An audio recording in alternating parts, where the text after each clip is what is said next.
Ceci est une histoire vraie, qui s'est déroulée au Burkina, précisément dans la ville de Ouagadougou dans l'année 2015. Bon. Maman, il est temps de se dire au revoir. Tu vas tellement me manquer. Et si tu restais encore un peu au village? Pour voir si tes activités vont enfin marcher. Tu sais que je prie pour toi chaque matin à l'aurore. Mes paroles de mère vont finir par se réaliser dans ta vie.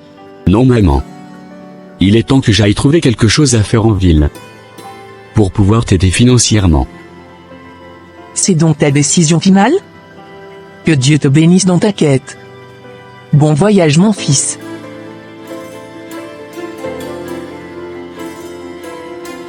Merci maman. Didier va en ville, où il débuta un commerce de viande grillée dans un bar-restaurant. Oui, bonjour Didier. Je suis venu pour savoir ce que vous avez décidé concernant ma proposition de vendre la viande grillée devant votre bar. Oui, je suis d'accord. Je crois que si les clients trouvent le goût de ta viande excellent, ceci m'aidera à faire un plus gros chiffre d'affaires. Je vendrai encore plus de boissons, donc oui, tu peux commencer quand tu veux. Seulement tu dois me reverser 5000 francs à la fin de chaque mois, pour l'espace que tu vas occuper devant mon bar. Ok, ça me va madame. Tu veux griller la viande de quel animal? La viande de bœuf. Ok, super. Bonne chance et bonne vente à toi. Merci pour votre gentillesse. Quelques semaines plus tard. Arrête de résister, et donne-moi ton sac. Sinon je te coupe la tête ici même. Ok, prenez tout ce que vous voulez, mais ne me tuez pas s'il vous plaît. De toutes les façons, je n'allais pas te laisser en vie. Je tue toujours mes victimes. C'est pourquoi je n'ai pas caché mon visage. Tu as déjà fini le boulot? Oui, je lui ai coupé la tête déjà. Viens m'aider à enlever ses organes et découper son corps en morceaux. Ok. Mais on a un petit souci. Nous allons devoir trouver d'autres personnes à qui vendre les corps de nos victimes. Notre client principal a fui la ville hier à cause de la police. Je ne sais pas comment il a fait. Mais quelqu'un dans son entourage sait qu'il vend la viande humaine dans son restaurant. Et cette personne l'a dénoncé à la police. Ah. Heureusement qu'il a pu fuir la police. Sinon il allait à nous dénoncer aussi. Mais en attendant qu'il puisse se réinstaller dans une autre ville, et nous recontacter. Je vais voir un peu dans le quartier. Quelqu'un d'autre à qui proposer notre viande. Ok. Combien tu as trouvé dans le sac de la victime? Une somme de 6 millions francs. Waouh. Ce week-end sera chaud. On va bien s'amuser.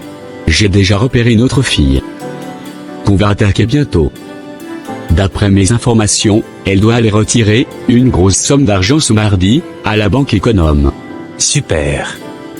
Bon boulot. Les deux voleurs découpent le corps de leurs victimes et les vendent à des clients. C'est ainsi qu'ils rencontraient le chemin de Didier.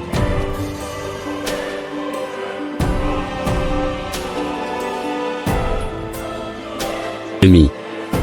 Ta viande n'a pas un bon goût. Ah, excusez-moi monsieur. C'est de la viande congelée de bœuf, son goût était déjà un peu mauvais quand je l'ai acheté à la poissonnerie. Je vois. Ne t'en fais pas. Je vends aussi de la viande.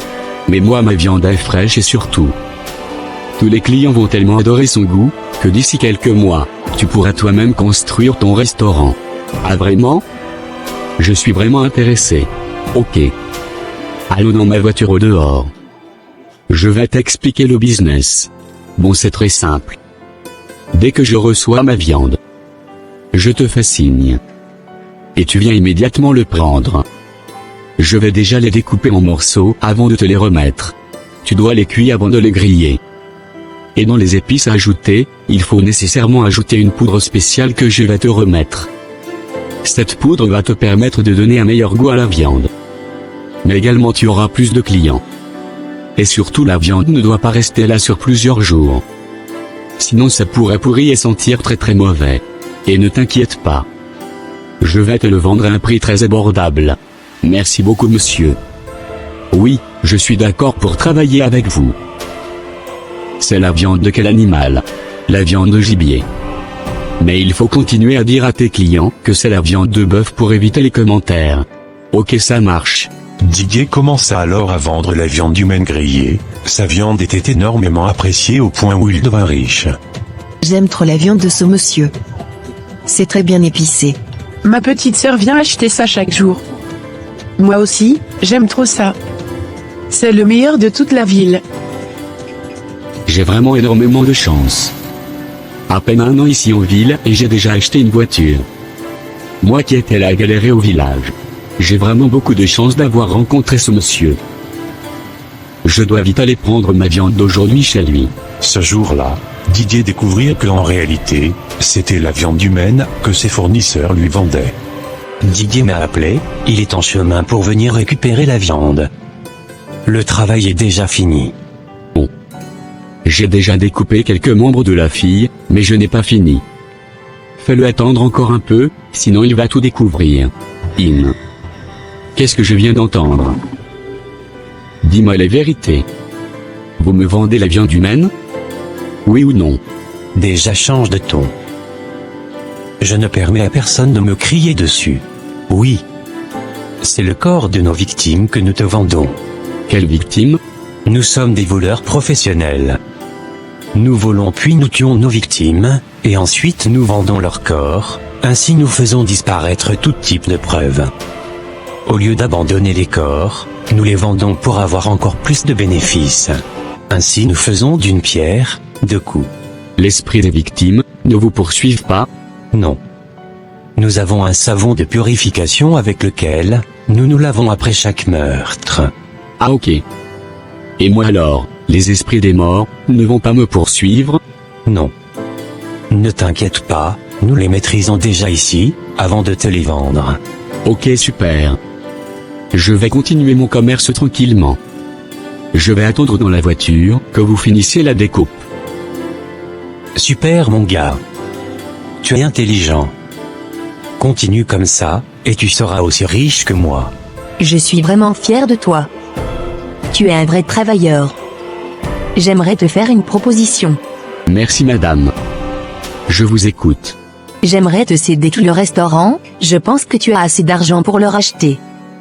Je veux voyager avec mon mari dans un autre pays. Oui. Madame, je suis d'accord. Parfait. Nous allons donc signer le contrat de vente. Dieu commença à avertir la maman de Didier par des songes. Ça fait la 3e fois que je rêve de mon fils, entouré de beaucoup de morts. Mais que signifie ce rêve? Saint-Esprit, aide-moi à décrypter ce songe. Je remets mon fils entre tes mains, conduis le papa sur la bonne voie. Au nom de Jésus, j'ai prié. Amen. D'ailleurs ça fait 1 an, que je ne l'ai plus vu. J'irai lui rendre visite par surprise. Cette semaine, on n'a pas pu pêcher grand-chose. Il va falloir faire patienter tes clients. Ça fait 3 jours que mon restaurant est fermé à cause de rupture de stock. Faites vite pour me trouver d'autres victimes. Je t'ai déjà dit de ne jamais oser le ton sur moi. Après tout, n'oublie pas que ici c'est moi le chef. Sans moi tu n'es rien. On doit se faire un peu discret, parce que la police a commencé à faire des enquêtes, sur toutes les disparitions. On va devoir patienter au moins 6 mois, avant de recommencer. Je ne peux pas fermer mon restaurant pendant 6 mois. C'est inadmissible. Ça c'est ton problème. Merde, qui sonne à la porte. Maman? Mais que fais-tu ici en ville? Pourquoi tu ne m'as rien dit avant de venir? Je voulais te faire la surprise mon fils. Tu as bien réussi ton coup. C'est qui ce type bizarre, avec qui tu étais? C'est juste un ami, maman. Ok je vois. Tu vis vraiment dans le luxe mon fils. À combien tu loues cette maison par mois? Je ne l'ai pas loué maman, je l'ai acheté. Je suis le propriétaire. Quoi? Comment ça? Tu fais quel travail exactement? Tu ne vends plus la viande de bœuf grillée? Oui maman, justement tes prières ont bien marché. Je vends tellement la viande, que j'ai eu un grand renommé. J'ai même pu racheter le restaurant devant lequel j'avais débuté mon commerce. Et tout ceci en seulement 1 an. Oui. Dieu est grand. Si jamais j'apprends que tu fais des affaires louches, c'est moi-même qui vais te tuer. N'oublie pas que Satan rôde, son plus grand piège, c'est l'argent. J'espère que tu n'es pas tombé dans un piège pareil. Non maman. Ne t'en fais pas. Ok. Plus tard. Mon Dieu. C'était quoi encore ce rêve? Je vois mon fils mourir, tué par la police. Cette fois-ci, il va me dire la vérité. Seigneur, aide-moi à le faire avouer. Je refuse que mon enfant trempe dans des affaires louches. Et encore moins qu'il meure loin de toi, Seigneur. Bonjour mon fils. Bonjour maman. Tu sais pourquoi je suis réellement venu te voir? Il y a un moment que je fais tout le temps de mauvais rêves sur toi. Je te vois entouré de plusieurs morts qui te menacent. Mais cette nuit j'ai rêvé que tu as été tué par la police. Alors maintenant dis-moi, quelle affaire tu fais exactement? Et fais attention à ne plus me mentir. Je ne suis pas idiote. Le Seigneur m'a convaincu qu'un danger rôde autour de toi. Alors parle. Pardonne-moi maman. C'est vrai, je trempe dans une affaire pas claire. Au début je ne savais pas mais après. J'étais tellement attiré par l'avantage d'avoir beaucoup d'argent que je me suis détourné totalement du Seigneur. Je vends la viande humaine dans mon restaurant. Le type que tu as vu hier, c'est un voleur, il vole ses victimes, puis les tue, et les découpe en morceaux, pour effacer toute preuve. Il me vend les viandes, et moi je les épice correctement et les vends dans mon restaurant. C'est horrible. Oh Jésus. C'est très grave. Non seulement tu risques la prison, mais également le plus important, tu vas perdre ton âme pour toujours. Pourtant tu étais un bon chrétien, et tu craignais Dieu. Je suis très déçu de toi.